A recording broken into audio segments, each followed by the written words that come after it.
everybody. This is Mr. Duncan in England. How are you today? Are you okay? I hope so. Are you happy? I hope so. In our lesson today, we will take a look at the system that is designed to make learning English easier, or so we are told. In this lesson, we will talk about phonetics.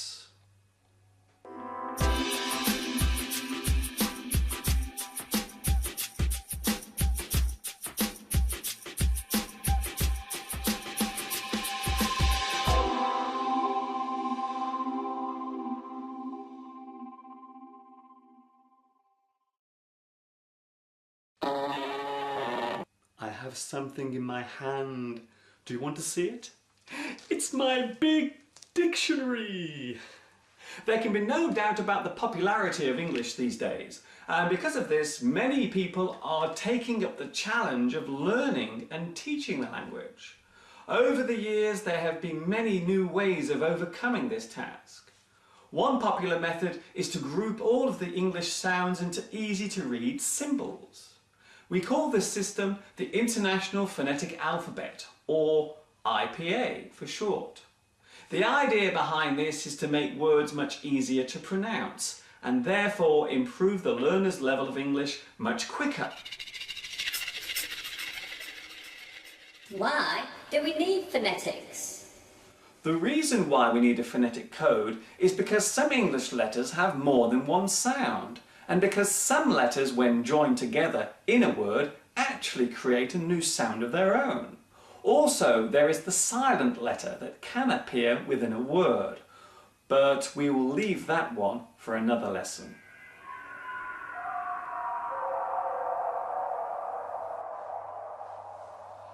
As you may already know, the English alphabet is split into two groups of letters. They are consonants and vowels. We also use these two groups of sounds to build up the phonetic code. So let's take a look at the first group, consonants.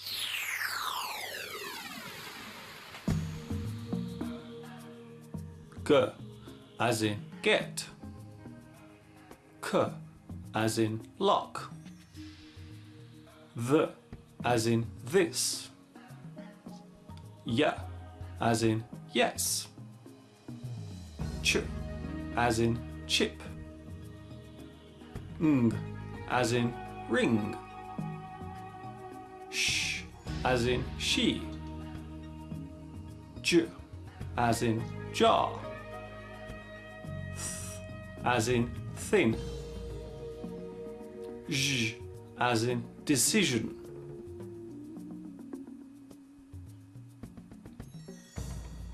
A as in cat, E as in bed, as in father, I as in sit, E as in cozy, as in hot, U as in run, U as in put, R as in arm, air as in chair,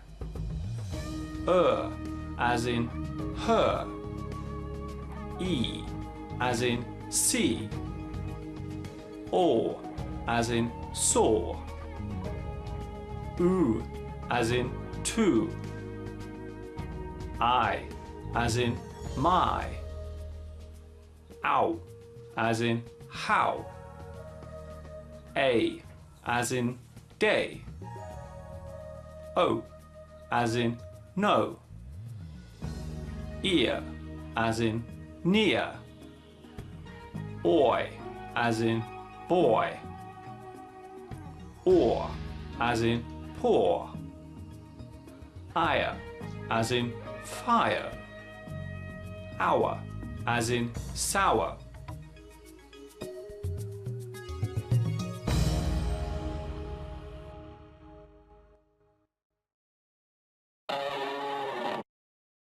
Are the phonetic sounds useful?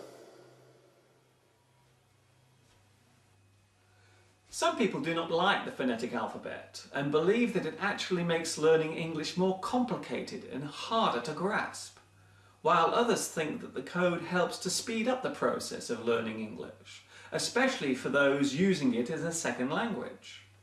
Many students find that having to keep referring to the code takes the fun out of English, and it eventually becomes boring and turns into a chore.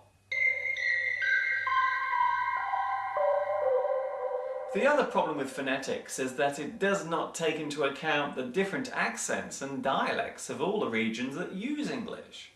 A good example of this is the varying use of the letter A in words such as bath, path, and draft.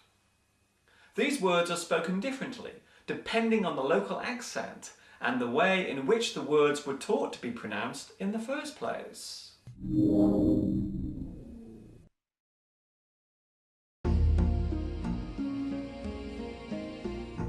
Generally speaking, the phonetic alphabet is a great way to learn the various sounds that exist within English. But my advice is not to rely on it too much. Try to get used to remembering the formulation of letters and how they vary from word to word.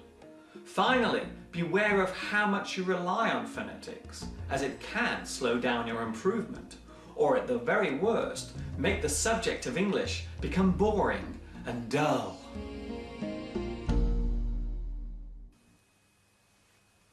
Before I finish my lesson today, I would like to say a special hello to my new friends watching in Argentina, Brazil, China, Italy, Japan, Malaysia, Mexico, Pakistan, Poland, Spain, and the United Kingdom.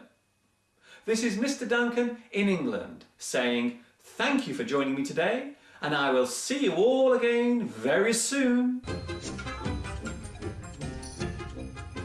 Ta-ta for now.